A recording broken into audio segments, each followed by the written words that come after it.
Just this year, it was reported that Russia discovered roughly $37 to $45 trillion worth of oil in an area technically controlled by no one. So did Putin's Russia place forces immediately over the 500 billion barrels of oil? No. Did any other country see this tempting opening and lay claim to the trillions of dollars of oil? No. No one has ever fought for Antarctica, and countries including the US, Russia, and China say they never will. Really, no one wants forbidden fruit? Why is no one making any serious claims in Antarctica? What is the secret to Antarctica's frozen status? And is there a hidden truth that Antarctica could soon be part of a terrifying breakdown in global order? First, let me put up a map of the situation in Antarctica today. There you go. Actually, this is really the situation from 1959 that's been perfectly frozen for decades. A series of half-baked territorial claims without population, flags hammered in ice without serious military backup, border lines drawn hastily from boats on the coast to the very center of the continent. A first draft that never got a second. It's a goofy historical relic. Even before the Norwegian explorer Roald Amundsen became the first human to set foot on the South Pole in 1911, countries were already planting their flag on the outskirts of the continent and on Antarctic coasts. Argentina perceived control in its continuous presence on the island of Lori starting in 1904, when the Argentinian government made its first formal sovereignty assertion in Antarctica in 1923, it admitted it didn't really know what the boundaries were. They declared, quote, control over polar areas which have not been delimited, areas delimited, aka areas without known limits. The Argentinians were pointing south and saying, mine. The British Empire was not pleased at Argentina's Antarctic contention. The UK had taken formal control of the Falkland Islands in 1833. In 1908, it asserted dominion over an area extending from the Falklands to Graham Land on the Antarctic Peninsula. Like the Argentinians, the British argument seemed like a stretch, one darting down south because it could. The UK's fantasy map didn't only clash with Argentina's. The country of Chile also included Graham Land in her list of possessions. In 1906, Chile tasked two of its citizens, fishermen, with not only fishing in Antarctic waters on their next expedition, but as an article I read quoted the government to, quote, assure Chilean dominion. Yes, go catch some Antarctic fish, boys, but also assert Chile's dominance over any penguins you see. Chile's Antarctic case dates back to the 1494 Treaty of Tordesillas, when Portugal and rulers of Spain split the unknown world for future colonization. When Chile declared independence from Spain 3 centuries later, they claimed to inherit this colonization right. This was the basis of Chile's mission for those fishermen, asserting dominance over penguins. A 1948 CIA report said Chile's Antarctic sovereignty rested on, quote, shadowy historical rights. The Chileans were not alone. Australia's right to a chunk of Antarctica was based on historical shadow as well. In 1841, the British explorer James Clark Ross was the first recorded to sail and see what today is called the Victoria Land region, which he named for Queen Victoria. 90 years later, in 1933, the UK government stated that Victoria Land had been their possession since Ross named it. Then they proceeded to transfer that possession to the Commonwealth of Australia. So a guy called dibs. Then decades later, the British monarch transferred the dibs to Australia.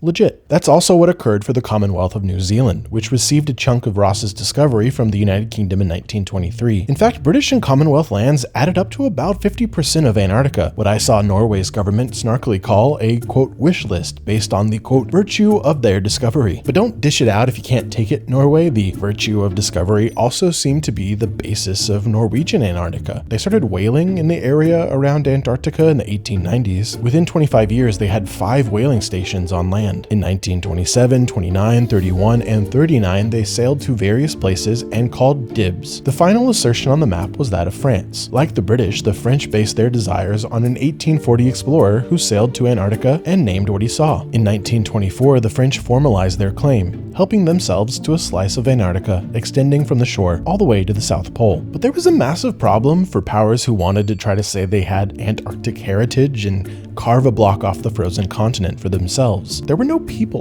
in Antarctica to claim as subjects, and the traditional plan B of sending settlers to bolster control was near impossible in such a harsh climate. Wintering in Antarctica in the early 1900s could be a literal death sentence. In fact, no one even attempted to stay through an Arctic winter until 1898. How can you claim a place where none of your people have even spent a year of time? You can plant your flag and order your soldiers to hunker down, but not very many and at an outrageous cost. So countries were making empty assertions over an empty continent. The image of an explorer or soldier struggling to get a flag planted in ice as hard as rock for the glory of the Klingon Empire is a mental image more comical than threatening. And yet, all this came to a screeching halt. What spooked everyone into stopping? What happened that caused all these countries to basically put up their hands and say, you know what? Never mind. Antarctica should be a place with no serious attempts at control. What terrified everyone into becoming an Antarctic utopian? That would be the second thing going on in the years leading up to the Antarctic Treaty. Two absolutely devastating world wars, millions and millions of dead. The aftermath of World War II produced some of the most fascinating and radical proposals to avoid such a thing ever happening again. Ideas so out there they might end public careers today. A low-hanging fruit is the example of Albert Einstein, who called for a world government, one which would stand above national governments. And he wasn't alone. In the 1945 book, The Anatomy of Peace, Emory Reeves called for a federal world government, quote, separate from and standing above national authorities. Later proposals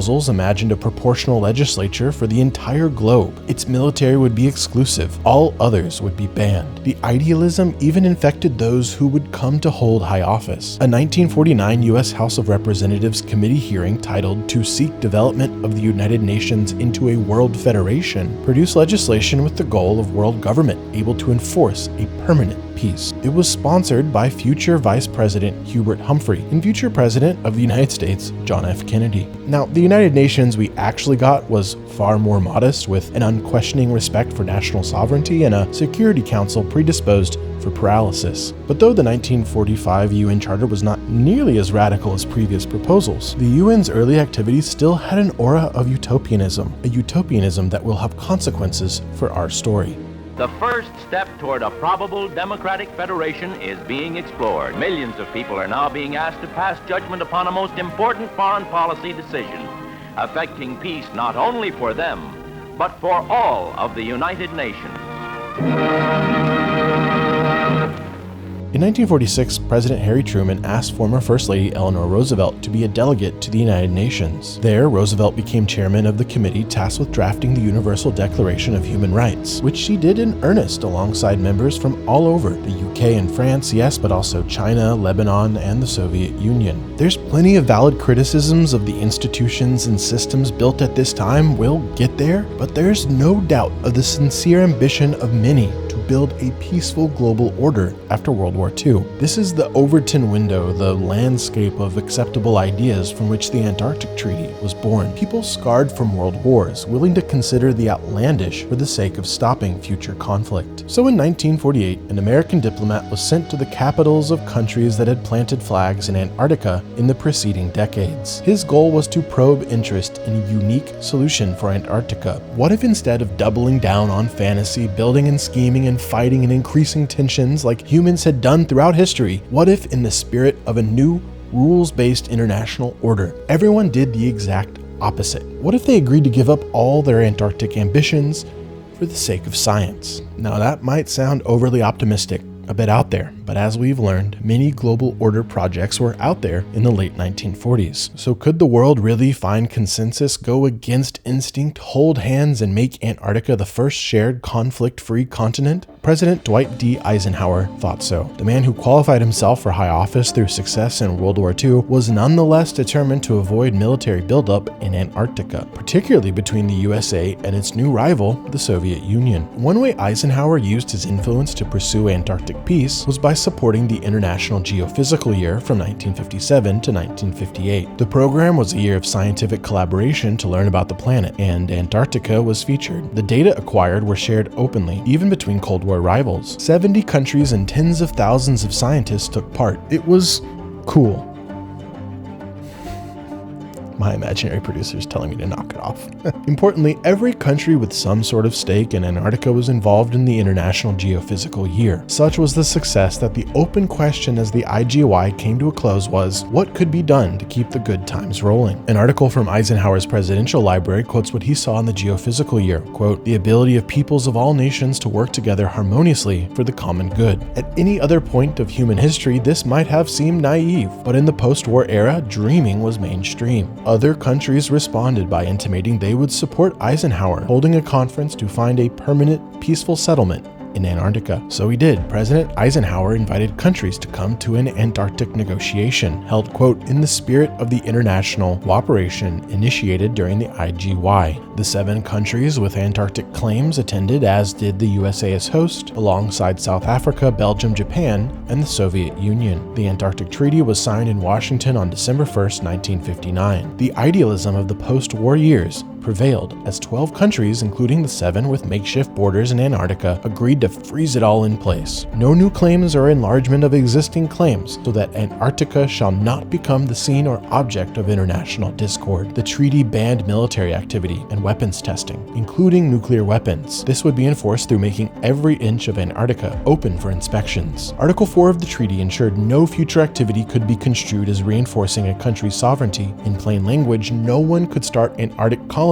or build up a military base and later use that as evidence that Antarctica was really theirs all along. No more calling dibs on penguins. Looking at you, Chile. One 1964 analysis summed up the optimism surrounding the Antarctic Treaty. Quote, "It is to be hoped that the treaty will prove so successful that the question of national sovereignty will become purely academic and, as time goes by, all but forgotten. The Antarctic Treaty would be the secret weapon against old-school great power colonial carving forevermore." Or would it? But before we go negative, here's the astounding thing about the Antarctic Treaty. It worked. Countries behave themselves. Since the Antarctic Treaty came into force in 1961, an additional 45 countries have joined, and a myriad of additional treaties protecting the Antarctic and extending the Antarctic Treaty have been agreed. Today, international researchers exchange across sites and share data openly. In the summers, thousands are present to facilitate one another and learn about the continent and the planet. Sure, the Antarctic Treaty was agnostic on territorial claims, and no country ever gave up their historical assertions about borders and flags, but countries haven't bolstered those boundaries either. Antarctica is controlled by no one, owned by no one. Antarctica is a utopian dream come true for now. And that's unfortunately the scary piece of the puzzle here. Dreams end, utopias fall. If Antarctica is an icy Garden of Eden, its resources are forbidden fruit to be picked. Are human relations what people in the 1940s hoped for after World War II? Or is the time since the signing of the Antarctic Treaty a blip in the grand arc of history that's bent by familiar human behavior? No one has made a serious move to claim control and exploit Antarctica, but now we add the frightful yet. The future of Antarctica is in doubt. Countries are poking around and realizing it may be in their interest to shave and shape the future of the continent. And other countries seeing this are responding in kind. And the terrifying loop is exacerbated by an X factor. We already touched on a report from the UK House of Commons that Russia reportedly found 500 billion barrels equivalent of oil reserves. The fact that the Russians were using their scientists to prospect for oil is already a potential threat to the Antarctic Treaty. And if the Russians were actually to take any of that oil, that would be a clear-cut violation. Russia's activities have awoken the border buddies, the UK, Argentina, and Chile. The UK House of Commons was the institution to raise alarm bells about Russia's oil prospecting because it was done on what the UK considered its territory. This sort of anxiety was all but eliminated in the past decades by the Antarctic Treaty. It's been a shared continent of science. But pushing the limits of the treaty has the potential to awaken the colonial beast again. Countries like the UK could revert to old habits of scribbling lines on maps and insisting they're accurate. The Chileans and Argentinians have been triggered in the same way. In May 2024, a group of Chilean lawmakers held a meeting in Antarctica and called out Russia for risking a race to exploit Antarctica's minerals, oil, and fresh water. Argentinian authorities demanded to know if Russia had, quote, economic intentions, aka were they looking to start making money on Antarctic resources? You start to see the loop. But this isn't about singling out Russia as a boogeyman. Argentina's President Milei visited the southern city of Ushuaia in April 2024, announcing a new base to serve as a, quote, gateway to the White Continent. Who would build this strategic base near Antarctica? Why? The United States, of course. In the past year, the US has been running southern seas and other military exercises with both Argentina and Chile. And there's a couple newcomers melting away calm from Antarctic shelves. One of them is Iran, whose Navy commander announced in 2023 that Iran had South Pole, quote, property rights, and explicitly pledged military activity in the region. A far more serious player is China, who entered the Antarctic Treaty as a consultative party in 1983. China just opened its 5th research station in Antarctica and has invested heavily in being in and around Antarctica through bases, fishing, and icebreaker ships. While the US is reducing its direct continental presence on Antarctica, China is increasing its manpower. And because the treaty makes the continent communal space, China is able to put things on Antarctica where it pleases, as long as its stated purpose is scientific. But that ambiguity between science and occupation for future strategic value has been called into question. So you might be wondering, is this a fear of China just extended to Antarctica? And the answer is, I don't think so. In her informative piece for Foreign Affairs, Elizabeth Buchanan reported that China built its 5th research station, quote, without submitting the necessary environmental evaluations to treaty members as required. Buchanan also pointed out China's aggressive deployment of super trawlers to increase their ability to fish in the Southern Ocean. And in 2022, China blocked a motion to give emperor penguins special protected status in the Antarctic Treaty. Evading or blocking environmental protective measures does imply China's long-term interest is something other than benevolent science. At a minimum, they're finding open space, literally, and waiting for the situation to heat up. And speaking of heating up, the X factor. You probably guessed it, it's climate change. And make no mistake, climate change will play a role here. As the ice melts around Antarctica in the coming decades, the continent becomes more accessible, its resources more tempting. That's a theme in a lot of my research on Antarctica. Many treat climate change as the cause of Antarctic change. Ice melts, countries act, but I find that cause and effect insufficient. While climate change may be one catalyst in this situation, a large one no doubt, in my reading, it's not an explanation for the ominous feelings surrounding the future of the Antarctic Treaty. I believe a disturbing deterioration of the situation could happen even if climate change were not there to make it all worse. Another thing I've often come across in my research, a sense that the date we need to be afraid of is 2048. That's when a simple majority of Antarctic Treaty signatories can initiate conversations on changes to the treaty. Again, I think that analysis is lacking. It places too much trust in these countries to obey international rules-based paper. Changes in behavior can come without changes to the treaty. If you zoom out, what you really see is countries that appear to be posturing around Antarctica in a way reminiscent of the 50 years prior to the Antarctic Treaty. A period, by the way, without the psychological catalyst of rapid climate change. A period when old colonial powers planted flags in ice and implied penguins had a nationality. That model is thawing out today. The words of all the parties reflect an ongoing commitment to the Antarctic Treaty and scientific cooperation, but their actions imply a meltdown is on the way. Which brings us to one terrifying final piece of the puzzle in Antarctica. What if I told you the authority of the Antarctic Treaty was an illusion? The Antarctic Treaty is celebrated to this day as a triumph of international relations buzzwords. I worked for a DC embassy for 5 years, so I know the terms well. Multilateralism, rules-based international order, shared interest, collective action, cooperative framework. They all celebrate the systems and successes of the post-war era. In the face of new threats to international order, these are the terms and systems public officials lean on, because they seem to work for a while. But things have changed. There is a fatal flaw in the systems created just after World War II. It's an open secret.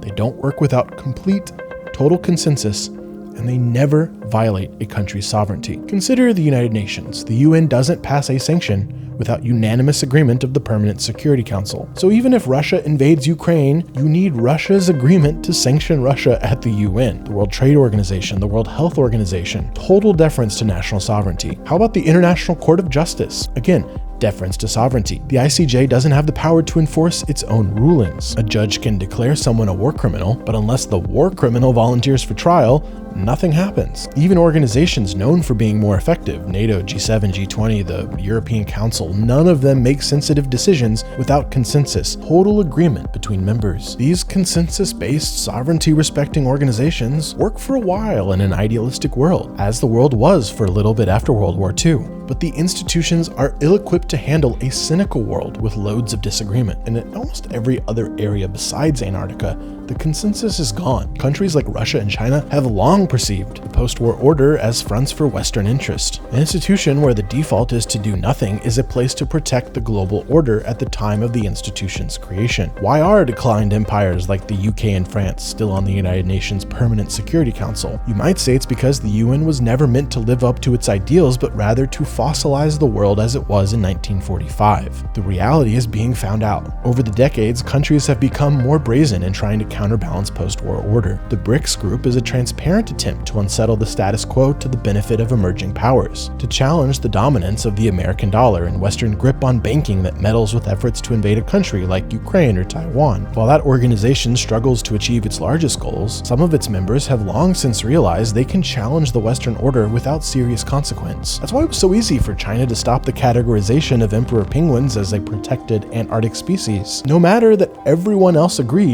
in the post-war system, it only takes one voice to say no. So the Chinese broke the consensus. They said, well, we might want to fish in that precious ecosystem, so no. And that's why the breakdown in global order could easily snowball in Antarctica. Some look at the Antarctic Treaty and see the success of the post-war international order, but the Antarctic Treaty was actually not a success of the post-war international rules-based order. The treaty was the result of a blip of consensus. It has the same fatal flaw and is therefore threatened if the consensus of the Antarctic Treaty fails. And what might cause that consensus to fail? Some say climate change, which certainly doesn't help, but the terrifying reality is far more simple. The reason no one has yet made a serious attempt to claim a change in Antarctica for themselves is because no one has bothered. No one has grabbed the forbidden fruit because no one has yet decided it's worth reaching for.